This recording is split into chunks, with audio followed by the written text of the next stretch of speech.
Documents ఎక్కడున్నాయి? నయీం మీద చేసిన సిట్ ఏమైంది? అది ఆ నయీము సంబంధించిన కేసును మీరు తవ్వితే చాలా మంది చాలా పార్టీల నాయకుల బండారం అంతా బయటపడుతుంది. బీఆర్ఎస్ పార్టీ వాళ్ళు ఎక్కువ ఉన్నారు దానిలో, వాళ్ళ హస్తం ఉంది దానిలో. కాంగ్రెస్ పార్టీ నాయకులు కూడా దీనిలో ఉన్నారు. కానీ చాలా మందికి నయీం కేసు అంటే భయపడతారు, చాలా బాధ అనిపిస్తుంది వాళ్ళకి. ఒక నయీం సంపాదించిన ఆస్తులు ప్రభుత్వం స్వాధీనం చేసుకోవడానికి ఆస్తులను చూస్తే ఒక జిల్లాను 2-3 జిల్లాను పూర్తిగా పరిపాలించవచ్చు, అన్ని వేల కోట్ల రూపాయలు అని చెప్పి అప్పుడే విచారణ అధికారులు చెప్పారు. కాబట్టి ఈ 5 విషయాలలో ప్రభుత్వము ముందుకొస్తే ప్రజలు మిమ్మల్ని విశ్వసిస్తారు. మళ్ళా మీరు కాళేశ్వరం పేరుతోనో ఇంకో పేరుతోనో మీరు కాళేశ్వరం మీద విశ్వాసం ఎక్కడిది మీకు? కాంగ్రెస్ పార్టీకి అధికారంలో లేనప్పుడు సిబిఐకి ఇవ్వాలని మీరే అన్నారు. అధికారంలోకి వచ్చాక సిబిఐకి ఇస్తే మేము విచారణ చేస్తామంటే మీరే ముందుకు వస్తలేరు. సిట్టింగ్ జడ్జితో విచారణ ఇప్పటికే 100,000 కేసులు పెండింగ్ ఉన్నాయి. వాళ్ళే చచ్చిపోతున్నారు. ఉన్న కేసులను విచారణ చేయలేక వాళ్ళు ఇబ్బంది పడుతున్నారు. మళ్ళీ ఈ కేసు ఇస్తే ఎప్పుడు విచారణ జరుగుతుంది? అంటే సిబిఐకి ఇవ్వడానికి అభ్యంతరాలు ఏంది?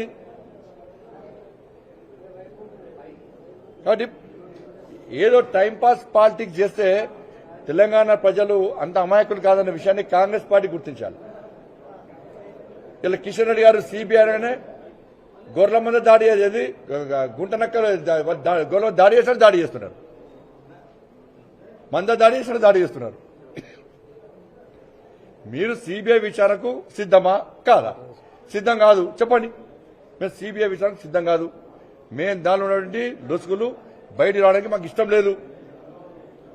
దానిలో జరిగిన అక్రమాలు బయట తీసుకురావడం మాకు ఇష్టం లేదు. కాంగ్రెస్ పార్టీ చెప్పండి. అది చెప్పరా ఇది చెప్పరా? సిబిఐ విచారణకు కిషన్ గారు డిమాండ్ చేస్తే తప్పుడు విమర్శలు చేసి మళ్ళీ డైవర్ట్ చేసే ప్రయత్నం చేస్తారా? కాబట్టి ఈ విషయంలో ప్రజలు చాలా జాగ్రత్తగా ఉన్నారు, ఆలోచిస్తున్నారు. తెలంగాణ రాష్ట్రం అభివృద్ధి జరగాలంటే, ఈ అప్పుల పాలన తెలంగాణ రాష్ట్రాన్ని కాపాడబడాలంటే, సంక్షేమ పథకాలు అమలు జరగాలంటే మోడీ గారి ప్రభుత్వం రావాల్సిన బాధ్యత ఉంది. మోడీ గారి ప్రభుత్వాన్ని ఏర్పాటు చేయాల్సిన బాధ్యత ప్రతి భారతీయుడి మీద ఉంది, ప్రతి తెలంగాణ పౌరు మీద ఉంది. కాబట్టి అందరూ కలిసికట్టుగా భారతీయ జనతా పార్టీ మద్దతు ఇవ్వాల్సిందిగా కోరుతా ఉన్నాం.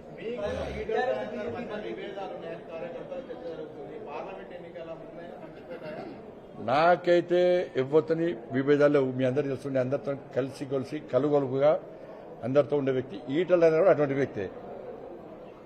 అందరూ చాలా మంది పార్టీని వదిలిపెట్టి పోయినా కూడా ఈటల రాజేందర్ గారు పార్టీని నమ్మి, మోడీ గారి నాయకత్వం నమ్మి, పార్టీ సిద్ధాంతాన్ని నమ్మి వాళ్ళ పార్టీలో కొనసాగుతున్న నాయకుడు. కాబట్టి వారి ఆలోచన కూడా పార్టీ తీసుకుంటుంది. గతంలో తీసుకున్నాం, నేను అధ్యక్షుడు తీసుకున్నాం. తప్పకుండా అందరూ కలిసిమెలిసి ఉంటున్నాం, కలిసిమెలిసి ఉంటాం కూడా.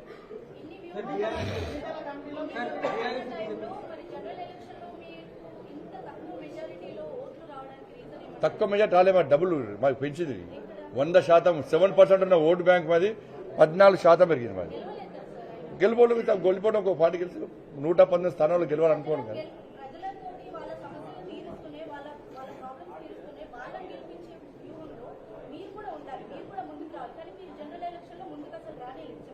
ఎవరు ఎవరు ఎవరు ఎవరు పబ్లిక్ కాదా? మీ ప్రెస్ మీటింగ్ ఇది పబ్లిక్ కాదు, ప్రెస్ మీటింగ్ ఇది. నువ్వు మైక్ కొట్టుకుని రా, మీడియా అనుకుంటున్నా. చెప్పండి ఎవరు ఎవరు ఎవరు ఏమని ఎవరెవరు?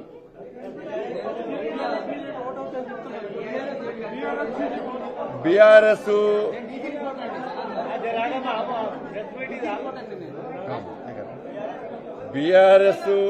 ఇప్పుడు మొన్న ఎన్నికల వరకు కూడా ఇదే ప్రచారం చేశారు. కాంగ్రెస్ పార్టీలు ప్రచారం చేశారు, ఒక సెక్షన్ మీడియా ప్రచారం చేశారు. ఏమని?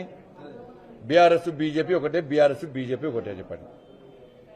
కదా బీఆర్ఎస్ బీజేపీ ఎక్కడ ఒకటి చెప్పండి ఒకసారి చెప్పండి. బీఆర్ఎస్ బీజేపీ ఒకటైతే ఎన్నికల మనం అట్లా అన్నారు కదా, శాసనసభ ఎన్నికల ముందు కూడా బీఆర్ఎస్ బీజేపీ కలిసి పోటీ చేస్తుంది. కలిసి పోటీ చేస్తామా? కాంగ్రెస్ పార్టీ చాలా మంది అభ్యర్థులకు పైసలు ఇచ్చింది కేసీఆర్. బీఆర్ఎస్ కాంగ్రెస్ ఒకటి.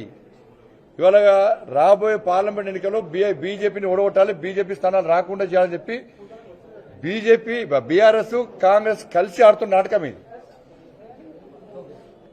కాబట్టి బీఆర్ఎస్ కాంగ్రెస్ ఒకటి. గతంలో కలిసి పోటీ చేశారు. ఇప్పుడు కాంగ్రెస్ పార్టీకి 10 సీట్లు తక్కువ వస్తే, ఇప్పుడు బీఆర్ఎస్ పార్టీకి 10 సీట్లు తక్కువ వస్తే వాళ్ళు కలిసే ఉందరు. వాళ్ళు మేమైతే కలవకపోదు. మేము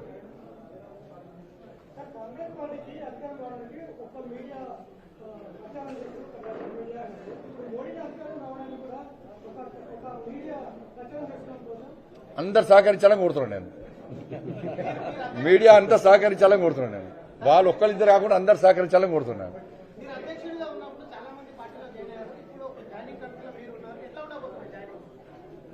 నా జాయినింగ్ కావాల్సిన బాధ్యత కావాల్సింది, దాని ఏ ఇబ్బంది లేదు. ఎవరైనా రావాల్సిందే.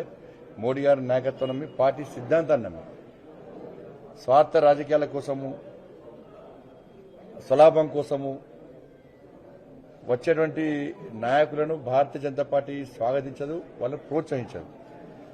పార్టీ యొక్క ఐడియాలజీ, పార్టీ సిద్ధాంతాన్ని, పార్టీ మోడీ గారి నాయకత్వం నమ్మస్తే తప్పకుండా స్వాగతిస్తాము. ఇవాళ మళ్లీ చెప్తున్నా, బీఆర్ఎస్ పార్టీ మునిగిపోయిన నావది, కాంగ్రెస్ పార్టీ మునిగిపోయే నావ. కాబట్టి భారతీయ జనతా పార్టీని ఆదరించండి. బీఆర్ఎస్ పార్టీ కార్యకర్తలు కూడా ఆలోచించాలి. మీ పార్టీ నా ఘర్కా నా ఘాట్కా అనే పరిస్థితి. ఇలా పార్లమెంట్లో మీ పార్టీకి ఓటేస్తే ఏ లాభం?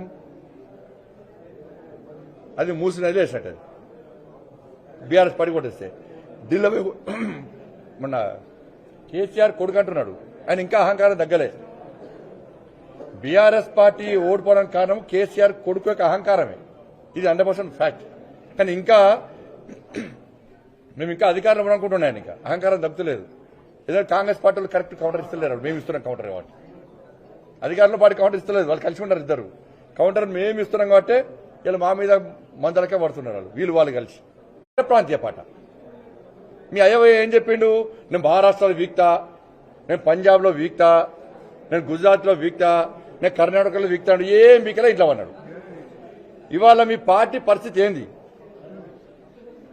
మీ ప్రాంతీయ పాట, జాతీయ పాట.